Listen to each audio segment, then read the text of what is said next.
नमस्कार. RRC नेटवर्कच्या latest बातमीपत्रात मी नेहा आपल्या सगळ्यांचं स्वागत करते. अशा आहेत आजच्या हेडलाईन्स. हेडलाईन्स प्रायोजक RRC ब्रॉडबँड, अकोल्यातील सर्वात स्वस्त आणि वेगवान कनेक्शन. सत्तारूढ आणि विरोधकांमध्ये केवळ शाब्दिक युद्ध. महापालिकेच्या आमसभेत विविध विषयांना बहुमताने मंजुरी. जिल्हा बँकेच्या निवडणुकीत करप्ट प्रॅक्टिस झाला वापर. अनेक संस्थांचे सभासद ठेवले मतदानापासून वंचित. निवडणूक प्राधिकरण देईल लक्ष.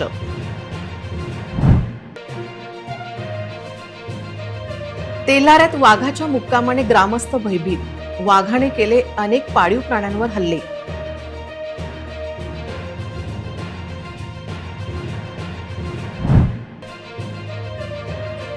लोहारा शिवारातील एक्का बादशहा अड्डा केला उद्ध्वस्त. शहरातील जुगारांवर कारवाई केव्हा, जनतेचा प्रश्न.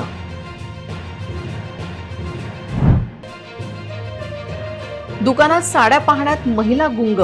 लहान मुलाने चोरली 44,000 रुपयांची पर्स. सीसीटीव्ही फुटेज आले समोर. आता सविस्तर बातम्या. आज सोमवारी महानगरपालिकेची विशेष साधारण सभा पार पडली. या सभेत शहराच्या विकासाच्या दृष्टीने अत्यंत महत्त्वाच्या 4 विषयांना मंजुरी देण्यात आली. सभा जरी निर्णयावर संपली असली तरी काही मुद्द्यांवर सत्ताधारी आणि विरोधकांमध्ये जोरदार खडाजंगी आणि आरोप प्रत्यारोपांच्या फैरी पाहायला मिळाल्या. आज महापालिकेच्या महासभेत प्रधानमंत्री आवास योजना 2.0 अंतर्गत सल्लागार नियुक्तीच्या मुद्द्यावरून सभागृहात सत्ताधारी आणि विरोधक आमनेसामने आले. यावेळी आयुक्त आणि नगरसेवक सुनील मिश्राम यांच्यातही शाब्दिक चकमक उडाली. या विषयावर वंचित बहुजन महासंघाचे सुनील इन्नानी, काँग्रेसचे आझाद खान, फजलू पहलवान, नगरसेविका निलोफर खान आणि शिवसेना शिंदे गट तर्फे सागर भारुका यांनी आपापली मते मांडली.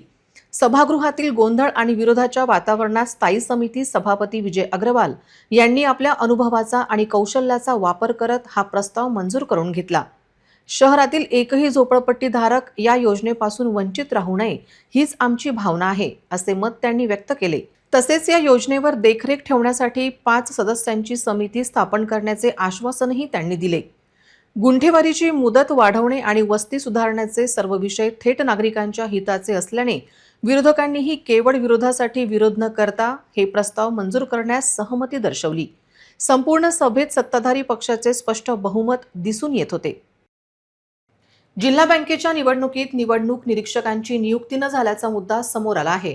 इतकेच नाही तर 18 मार्च रोजी अर्ज मागे घेताना लोकशाही आणि निवडणूक प्रक्रियेला गुंडाळण्यात आले. या सर्व निवडणुकीतील गैरप्रकाराची गंभीर दखल राज्य सहकारी निवडणूक संस्था प्राधिकरणाने घेण्याची गरज आहे. आज तर सहकार विभागाने या दिवशीचे अत्यंत महत्त्वाचे सीसीटीव्ही फुटेज RRCला देण्यास नकार दिला आहे. अकोला जिल्हा मध्यवर्ती सहकारी बँकेच्या सुरू असलेल्या निवडणुकीत सहकारी निवडणूक कायद्यानुसार करप्ट प्रॅक्टिसचा वापर होत असल्याची ओरड आहे. इतकेच नाही तर ज्या सहकारी संस्था नव्याने स्थापन झाल्या आहेत त्यांना सभा सदस्य न देताच निवडणूक जिल्हा उपनिबंधक घेत असल्याची माहिती प्राप्त झाली आहे. या निवडणूक घोळात पगारदार सभासद म्हणून बँकेचे विद्यमान अध्यक्ष कसे काय निवडणूक लढवित आहेत हा प्रश्न कायम आहे. जिल्हा बँकेच्या या निवडणुकीसाठी निरीक्षक नेमण्याची व ते जाहीर करण्याची गरज होती, पण ते देखील केले गेले नसल्याची माहिती प्राप्त झाली आहे.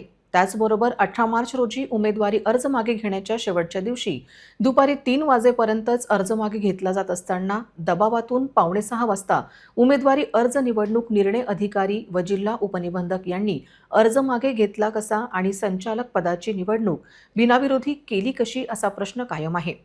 या विषयावर शनिवारी सीसीटीव्ही फुटेज उपलब्ध असल्याचे सांगणाऱ्या जिल्हा उपनिबंधकांनी आज हे सीसीटीव्ही फुटेज देता येणार नाही असे म्हणत हात झटकले. अकोला जिल्हा मध्यवर्ती सहकारी बँक यांच्या निवडणुकीमध्ये अध्यक्ष व संचालक पदासाठी संतोष कोरपे यांच्या विरोधात उभे असलेले प्राध्यापक अतुल पिलात्रे यांच्यावर दबाव आणून यांच्यावर प्रेशर आणून त्यांना अर्ज मागे घेण्यास भाग पाडण्यात आले.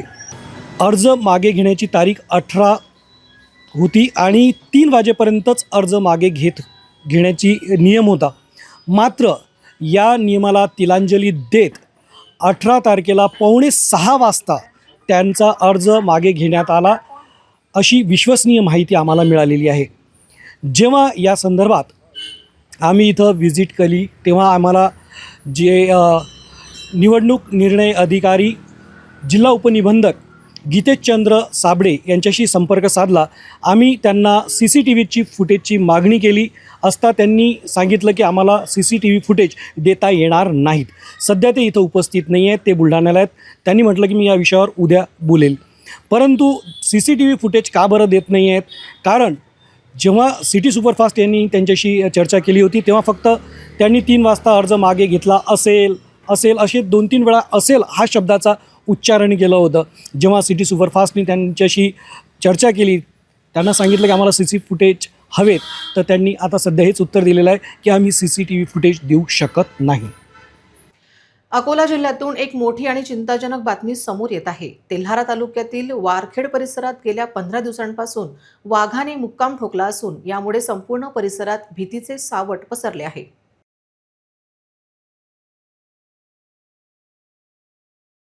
तेल्हारा तालुक्यातील वारी हनुमान क्षेत्रातील वारखेड आणि लगतच्या परिसरात गेल्या 15 दिवसांपासून एका वाघाचा संचार सुरू आहे. ही केवळ चर्चा नसून स्वतः वनविभागानेही या भागात वाघ असल्याचे स्पष्ट केले आहे. गेल्या काही दिवसात वाघाने अनेक पाळीव जनावरांचा शिकार केल्याने शेतकऱ्यांचे मोठे नुकसान झाले आहे. विशेष म्हणजे हे क्षेत्र आंबा बारवा अभयारण्य लागून असल्याने येथे वाघ, बिबट्या आणि अस्वल यासारख्या हिंस्र श्वापदांचा वावर नेहमीच आहे.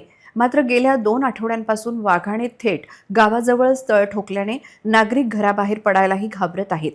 परिस्थितीचे गांभीर्य ओळखून काल वनविभागाच्या वरिष्ठ अधिकाऱ्यांनी आणि कर्मचाऱ्यांनी वारखेडमध्ये तातडीची बैठक घेतली. वनविभागाने ग्रामस्थांना सतर्क राहण्याचे आवाहन केले आहे.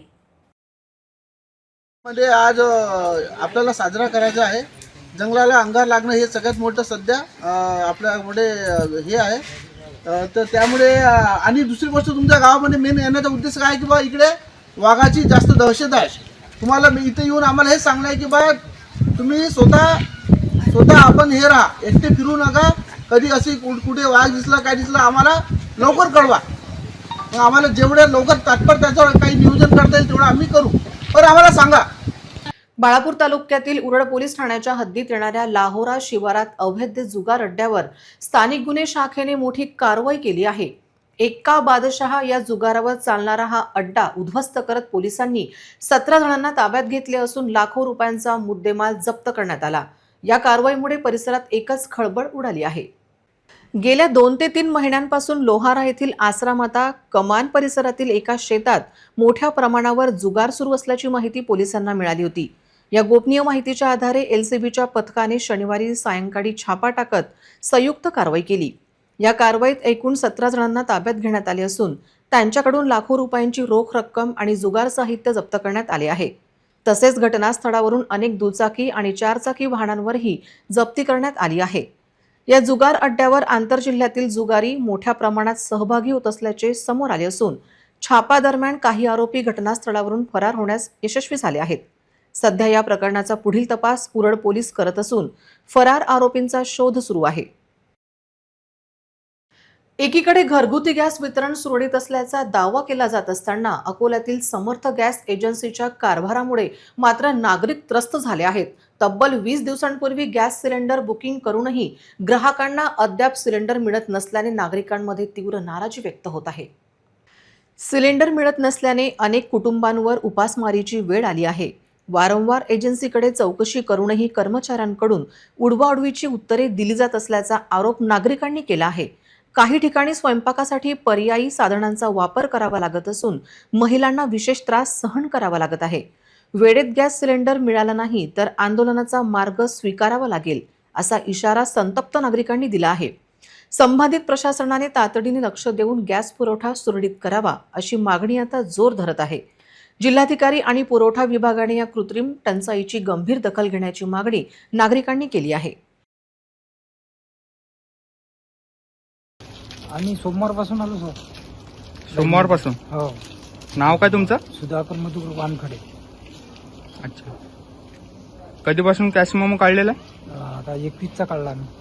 21 पासून? आणि आता सुद्धा बंद आहे का? हो. आज कधी आलेत तुम्ही? आज आम्ही सकाळी 7 वाजताच आलो होतो इथं. 7 वाजता आलो होतो, ते बाईने सांगितलं की ट्रक आलाच नाही, तर त्याच्यामुळे आम्ही वापस गेलो. 19 तारखेला. 19 तारीखला. आणि आज कधीपासून आलेत तुम्ही? आज मी 9 वाजता येऊन बसलो इथं. ड्युटी चालली कारण 1 वाजता ड्युटीवर चालून आलो. सुपरवायझर कल्ला करते आम्हाला की का उशीर गाव येऊन राहिला. गॅस सिलेंडरमुळे येऊन राहिला पूर्ण. ऑफिसमध्ये गेलं तर ऑफिसवाले सांगते की शनिवारी येऊन राहिली गाडी, सोमवारी येऊन राहिली. शनिवारी आलो तर म्हणते सोमवारी येऊन राहिली गाडी. आणि आज 9 वाजता आलो मी. 9 वाजतापासून उभा होतो म्हणते आता गाडी नाही आली म्हणे. आता त्या ज्याने मेमो फाडला त्याचे मेसेज येईन म्हणते की गाडी येईन म्हणून. परवा दिवशी बुकिंग केलेलं आहे. मेसेज पण OTP पण आला ना, ते म्हणतात पावती नाही आहे म्हणतात, सिलेंडरच नाही आहे, माल नाही आहे. कधीपासून नाहीये? 4-5 दिवस झाले ना.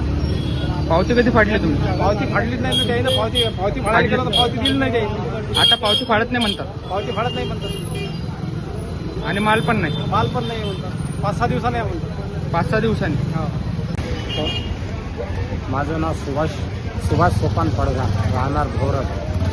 शनिवारी मी बुकिंग केलेलं आहे, तर अजून काही माल आलेला नाही म्हणतात.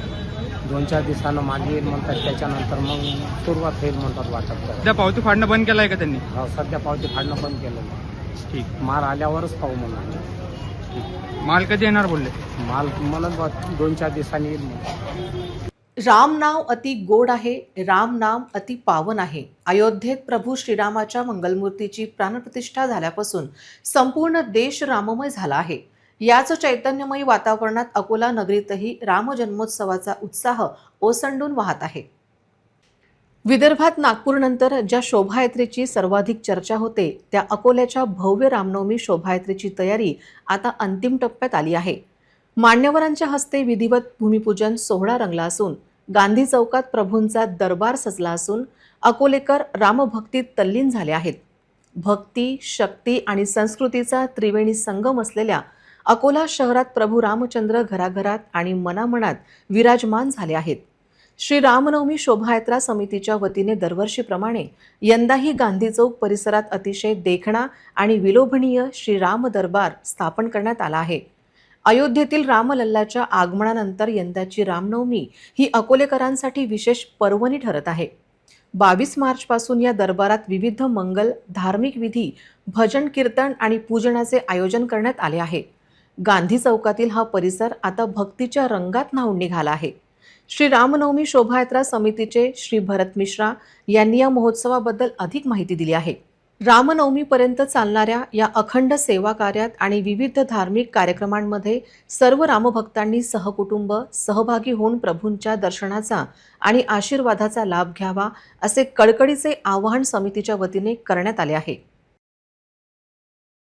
इस वक्त मेरे साथ में श्री रामनवमी उत्सव समिति के महामंत्री भरत जी मिश्रा मौजूद हैं. क्या क्या खासियतें इस बार रामनवमी उत्सव में? विक्रम जी, इस बार तो ऐसी खासियत है कि ऐसा लग रहा है कि अकोला ये अयोध्या का रूप लेने जा रहा है और यहाँ राम भक्तों का जो रेला रहेगा वो तो निश्चित रूप से उसमें 4 चांद लगा देगा. विशेषकर जो कार्यक्रम है कि 22 तारीख से यहाँ राम जी के दरबार की मैं आपको दिखा रहा हूँ कि यहाँ पर स्थापना हुई है और कल भी बहुत सुंदर कार्यक्रम हुए हैं. आज भी कार्यक्रम होने जा रहा है जिसमें आज शहीद दिवस है और शहीद दिवस को ध्यान में रखते हुए अकोला शहर के सारे जितने हमारे अधिकारी है, पुलिस अधिकारी म्हणजे पुलिस इंस्पेक्टर, इन सभी लोगों का यहाँ पर सत्कार है. और हमारे समाज की एक और शक्ति है तृतीय पंथी करके, वो उन सभी अम्मा लोगों को हमने यहाँ पर आमंत्रित किया है कि वो यहाँ आए और उनका गायन प्रस्तुत करें. राम जी के ऊपर अति सुंदर गायन यहाँ प्रस्तुत होने जा रहा है. और साथ में लगभग यहाँ पर आज 20 मंडल आ रहे हैं जो विविध समाज संगठन धार्मिक संस्था, इससे महिला मंडल वो जुड़ रहे हैं. इसके साथ में कई गरबा मंडल जुड़े हैं. ऐसा सब मिला के एक बहुत सुंदर कार्यक्रम यहाँ होने जा रहा है. इसी प्रकार 24 को भी है साहब. 24 को हमने एक विशेष कार्यक्रम म्हणजे जितने हमारे आज के संत है, जैसे बागेश्वर धाम है, प्रदीप जी मिश्रा है और हमारे वृंदावन के अपने प्रेमानंद जी महाराज है. इन ऐसे जो महाराज है, ऐसे संतों का वेशभूषा लेके यहाँ पर बच्चों का एक उत्साह बढ़ाने के लिए और संस्कृत और सनातन को बढ़ाने के लिए एक कार्यक्रम है कल। वो अति सुंदर कार्यक्रम है। उसके उपरांत महिला मंडलों का तो रोज़ समाज संगठन रहने वाले हैं। ये हो गया 24 तारीख। 25 तारीख को साहब यहाँ भोलेराम की सेना करके अकोला में सारे स्टूडेंट का एक विख्यात समूह है, बहुत बड़ा समूह है। वो सारे बच्चे यहाँ आने वाले हैं और अति सुंदर यहाँ पर सुंदरकांड का आयोजन यहाँ पर 25 तारीख को होने जा रहा है।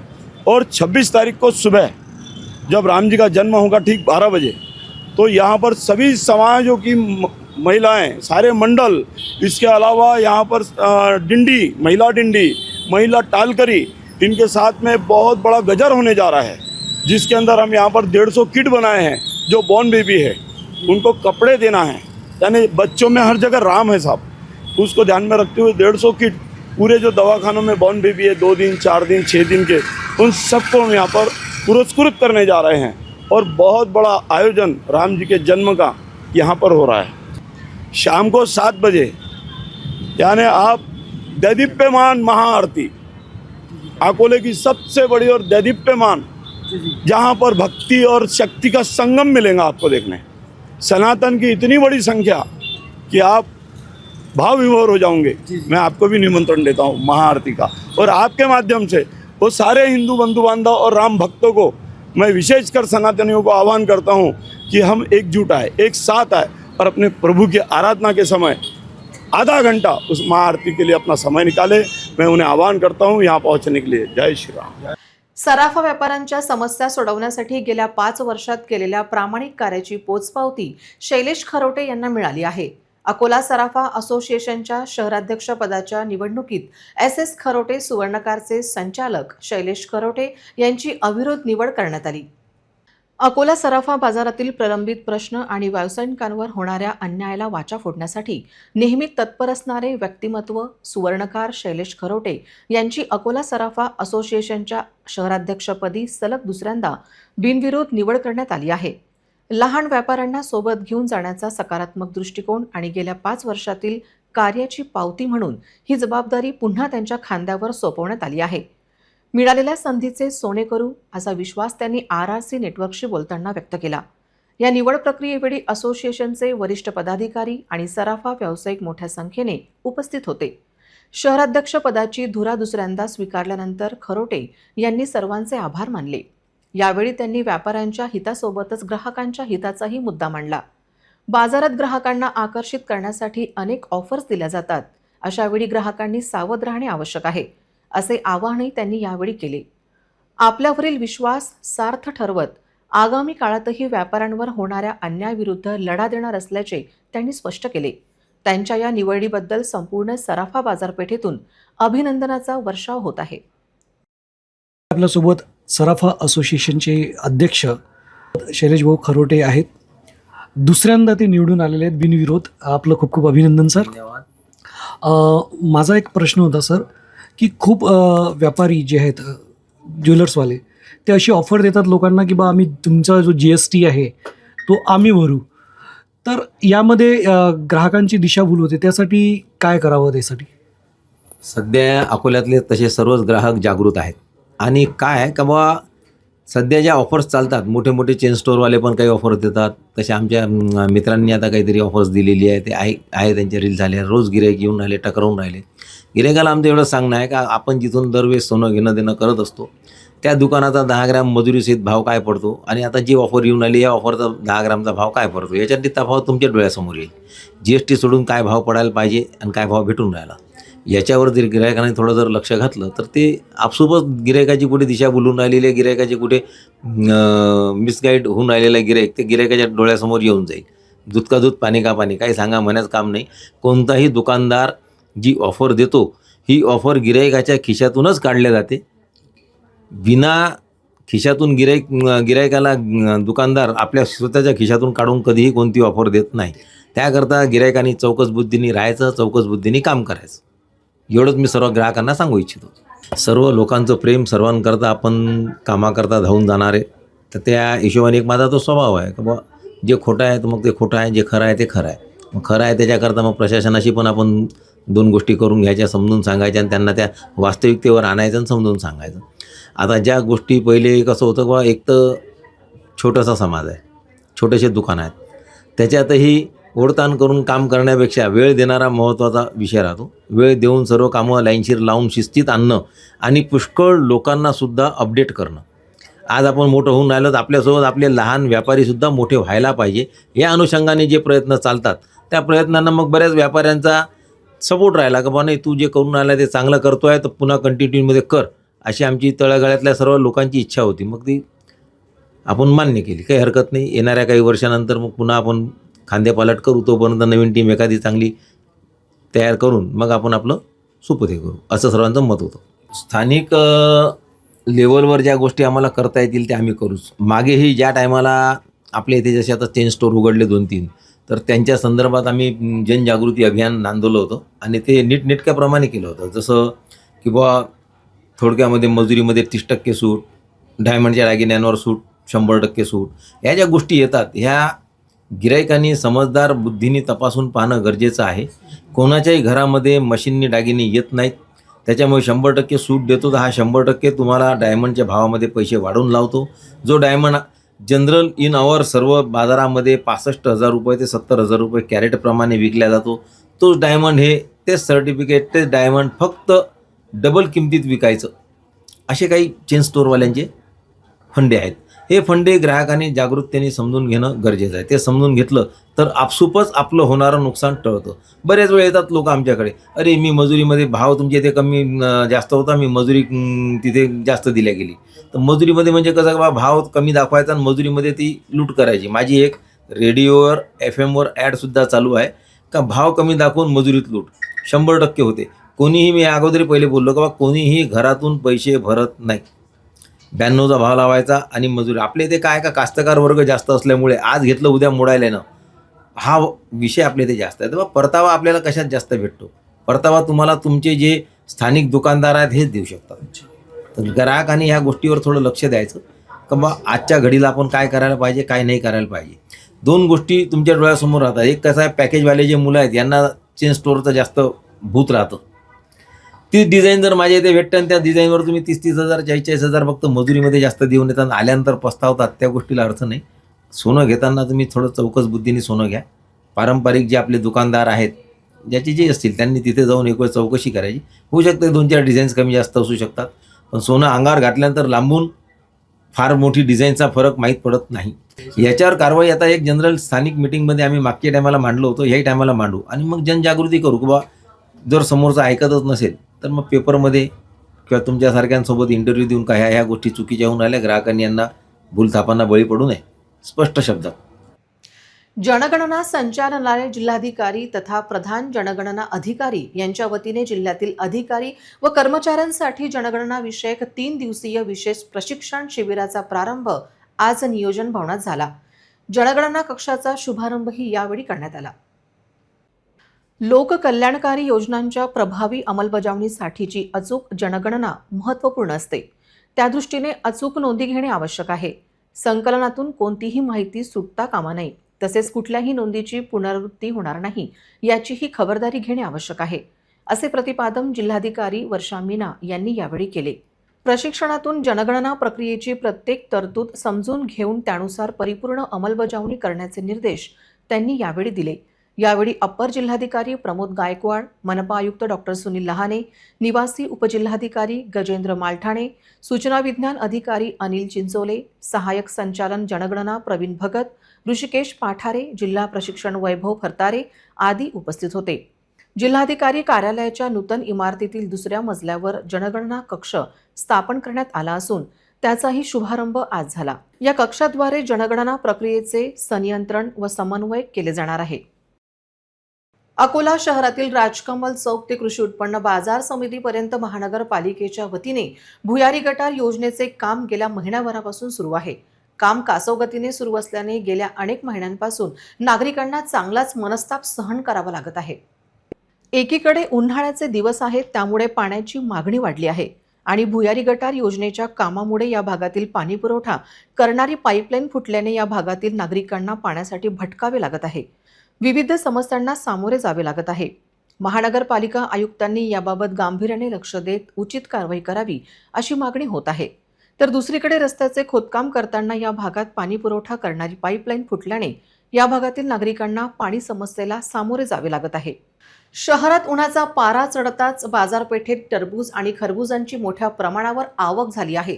फळे बाजारात मोठ्या प्रमाणात पाहायला मिळत आहे. ही फळे आपल्याला फक्त उन्हाळ्यातच खायला आणि बघायला मिळतात. त्यामुळे नागरिकांचा कल सध्या रसाळ फळांकडे मोठ्या प्रमाणात वाढला आहे. मोठमोठ्या वाहनांतून टरबूज खरबूज शहरात दाखल होत असून विक्रेते रस्त्याच्या कडेला गाड्या लावून विक्री करताना दिसत आहेत. बाजारात या फळांना सध्या चांगला भाव मिळत असल्यामुळे विक्रेत्यांमध्येही उत्साहाचे वातावरण आहे. उन्हाच्या कडाक्यात शरीराला थंडावा देणारी ही फळे खरेदी करण्यासाठी नागरिकांची गर्दी वाढत असून शहरातील प्रमुख रस्ते आणि चौकांवर टरबूज खरबूज विक्रेत्यांची रांग लागल्याचे चित्र दिसत आहे. परिणामी बाजारपेठेत सध्या उन्हाळी फळांची चांगलीच धूम पाहायला मिळत आहे. इतरही रसदार फळांची अमरावती शहरातील इतवारा बाजार, बसस्थानक परिसर, जुने कॉटन मार्केट, गाडगेनगर परिसरात विक्री सुरू आहे. ग्रामीण भागातल्या शेतकऱ्यांनी सुद्धा टरबूज व खरबूज बाजारपेठेत विक्रीसाठी आणले आहेत. तुम्ही किती वाजतापासून इथे आलेले आहे? मॅडम आम्ही सकाळी घरून निघालो तो 5:30च्या दरम्यानमध्ये 7 सव्वा 7 वाजेपर्यंत इथं आलो आहे. आपण हा माल कुठनं आणता? हा माल आमचा स्वतःच्या शेतीतला आहे मॅडम. आणि स्वतःची पेरणी वगैरे स्वतः हे सगळं करता का? सगळं आमचं स्वतःच असतं. आणि काय भावाने देता? समजा मार्केटला आज आम्हाला भाव मिळाला नाही त्या कारणाच्याने आम्ही आमचा पूर्ण माल आणि गाडी इथंच घेऊन आलो आणि सध्या आम्ही 15 रुपये किलोनी स्वस्त विकून राहिलो.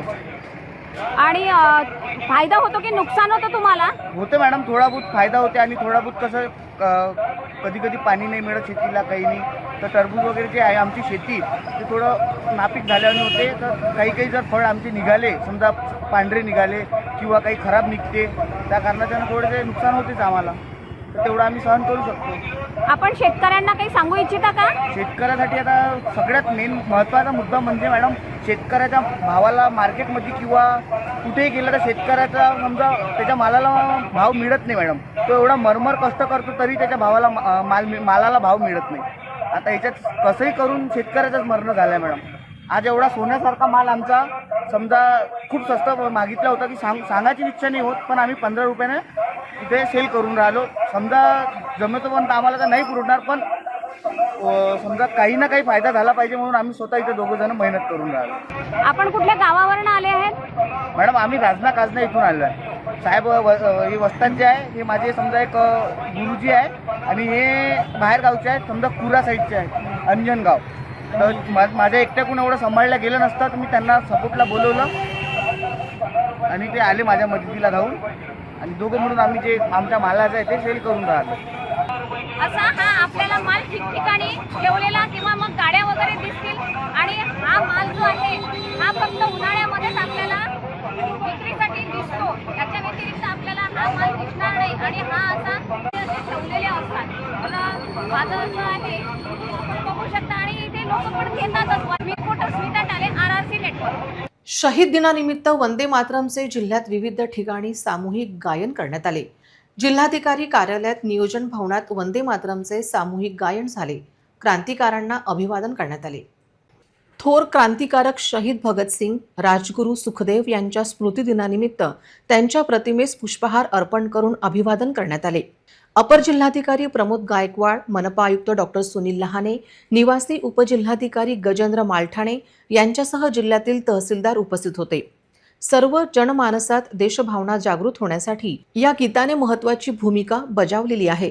हे गीत स्वातंत्र्य लढ्याचा आत्मा ठरेल. आजही या सदैव गीत युवकांसाठी स्फूर्तिदायी आहे, अशी भावना विविध मान्यवरांनी यावेळी व्यक्त केली. अमरावती शहरातील मध्यवर्ती बसस्थानक परिसरात गेल्या तब्बल 37 वर्षापासून अखंड सुरू असलेली पाणपोई आजही हजारो नागरिकांची तहान भागवत आहे. स्वर्गीय चुन्नीलालजी मंत्री यांच्या समर्थनार्थ सुरू करण्यात आलेली ही सेवा समाजासाठी एक प्रेरणादायी ठरत आहे. उन्हाळ्यातील कडक तापमानात प्रवासी, कामगार, विद्यार्थी तसेच सर्वसामान्य नागरिकांसाठी ही पाणपोई मोठा दिलासा ठरते. दिवसभरात शेकडो लोक येथे थांबून थंड पाणी पितात आणि पुढील प्रवास सुरू ठेवतात. विशेषतः आर्थिकदृष्ट्या दुर्बल घटकांसाठी ही पाणपोई जीवनदायिनी ठरत आहे, कारण अनेकांना पिण्याचे पाणी विकत घेणे शक्य नसते. या उपक्रमामागे निस्वार्थ सेवेची भावना असून जल हेच जीवन या विचारातून ही सेवा अखंडपणे पूर्ण सुरू झाली आहे. ज्येष्ठ समाजसेवक गोपालजी राठी यांच्या संकल्पनेतून उभी राहिलेली ही पाणपोई 37व्या वर्षातही तितक्याच समर्पणाने कार्यरत आहे. कोणतीही अपेक्षा न ठेवता लोकांची सेवा करणाऱ्या या उपक्रमाचे सर्व स्तरातून कौतुक होत आहे. अमरावतीतील ही पाणपोई केवळ तहान भागवणारी नाही, तर मानवतेचा संदेश देणारी परंपरा ठरली आहे.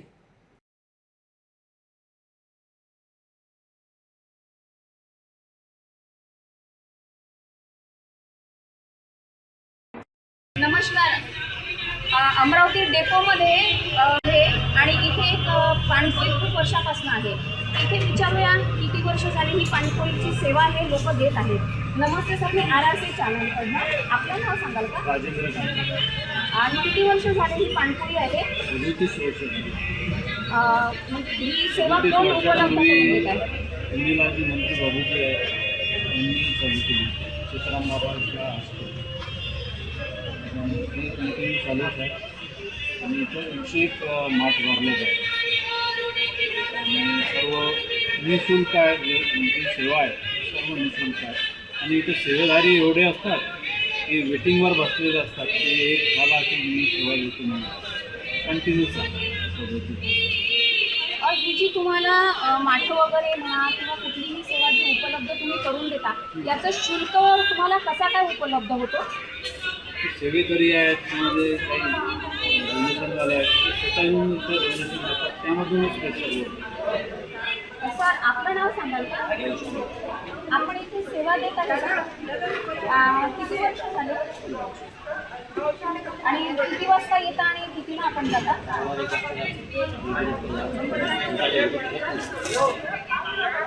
सर, आपलं नाव सांगाल का? शिव मालानी. इथे सेवा द्यायसाठी नंबर नाही लागत. लोक उभं बसले राहते आणि एक तास नाही झाला की दुसरे येते, बाबा मला करू दे सर, असं आणि सेवासाठी येते. आपण किती वाजता आला ना? मी आता 1 वाजता आलो, 10 मिनिटांनी मला सेवा करून दिली. दुसरं अजून आला ते मला करू दे, असं आहे. ते सर्व येते आपल्या आपल्या हिशोबाने येते, ओळखीचे येते. 10 मिनटं 15 मिनटं 1 तास त्या येते आणि आहेच नाही असं सर्व उभेच राहते सेवा. चांगले घरचे लोक येते, काही ऊन नाही, काही पाणी बारिश नाही, काही नाही, सर्व सेवासाठी उपलब्ध आहे.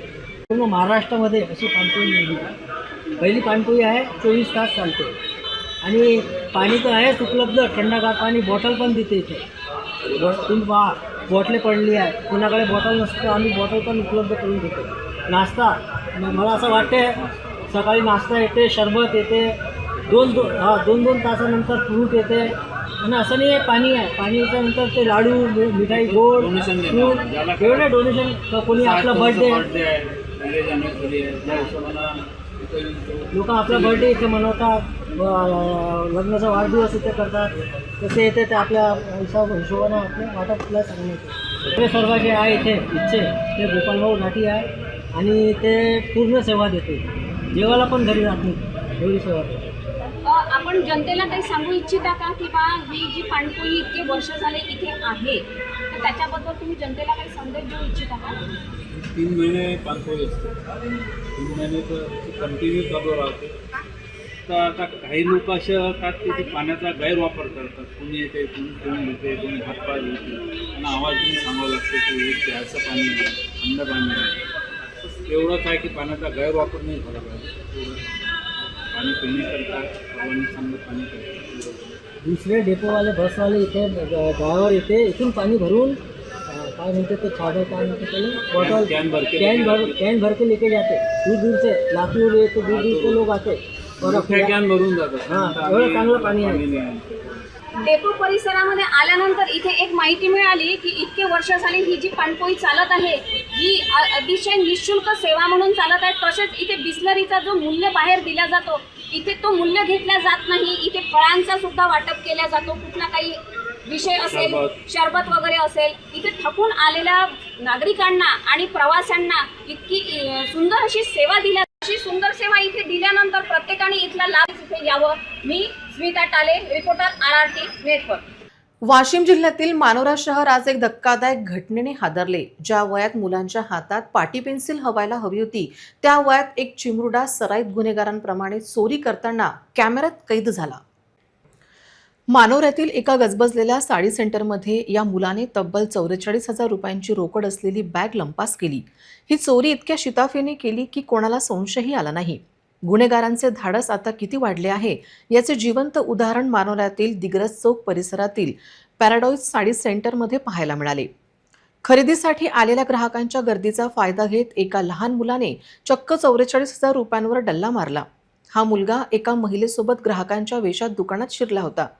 दुकानदाराचे आणि इतर ग्राहकांचे लक्ष साड्या बघण्यात गुंतलेले असताना या मुलाने अत्यंत चलाखीने दुसऱ्या एका महिला ग्राहकाच्या बॅगेत ठेवलेली रोख रकमेची पिशवी ओढली. काही काळाच्या आतच तो मुलगा त्या महिलेसह दुकानातून रफूचक्कर झाला. ही संपूर्ण घटना दुकानातील सीसीटीव्ही कॅमेऱ्यात स्पष्टपणे कैद झाली आहे. ज्या पद्धतीने या मुलाने हात साफ केला त्यावरून त्याला अशा चोरीचे प्रशिक्षण दिले गेले असावे असा संशय व्यक्त केला जात आहे. या घटनेमुळे मानोरा शहरातील व्यापाऱ्यांमध्ये मोठी खळबळ उडाली असून भीतीचे वातावरण आहे. सध्या या प्रकरणी पोलीस तक्रार दाखल करण्याची प्रक्रिया सुरू असून सीसीटीव्ही फुटेजच्या आधारे पोलीस आता त्या लेडी डॉन आणि त्या लहान मुलाचा शोध घेत आहेत. पुन्हा एक नजर टाकूया आजच्या प्रमुख घडामोडींवर. हेडलाईन्स प्रायोजक RRC ब्रॉडबँड, अकोल्यातील सर्वात स्वस्त आणि वेगवान कनेक्शन. सत्तारूढ आणि विरोधकांमध्ये केवळ शाब्दिक युद्ध. महापालिकेच्या आमसभेत विविध विषयांना बहुमताने मंजुरी. जिल्हा बँकेच्या निवडणुकीत करप्ट प्रॅक्टिस झाला वापर. अनेक संस्थांचे सभासद ठेवले मतदानापासून वंचित. निवडणूक प्राधिकरण देईल लक्ष.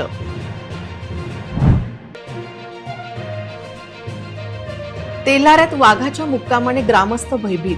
वाघाने केले अनेक पाळीव प्राण्यांवर हल्ले.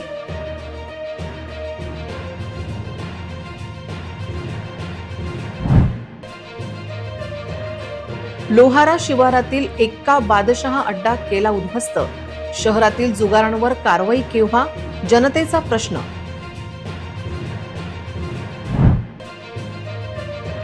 दुकानात साड्या पाहण्यात महिला गुंग. लहान मुलाने चोरली 44,000 रुपयांची पर्स. सीसीटीव्ही फुटेज आले समोर. बातम्यांसाठी तुम्ही पाहत रहा RRC news. 2,37,000 दर्शकांनी RRC YouTube channel हे सबस्क्राईब केले आहे. तेव्हा तुम्ही कसली वाट पाहत आहात? तुम्ही पण सबस्क्राईब करा आणि बेल आयकॉन क्लिक करत RRCच्या बातम्या निरंतर पहा. तुमच्या मोबाईलवर नोटिफिकेशन मिळवण्यासाठी सबस्क्राईब करा RRCचे हे यूट्यूब चॅनल. लाईक आणि फॉरवर्ड करा RRC डिजिटल अकोलाचे हे न्यूज बुलेटिन. पुन्हा भेटूया लेटेस्ट बातम्यांसह नवीन बातमीपत्रात. तोवर नमस्कार.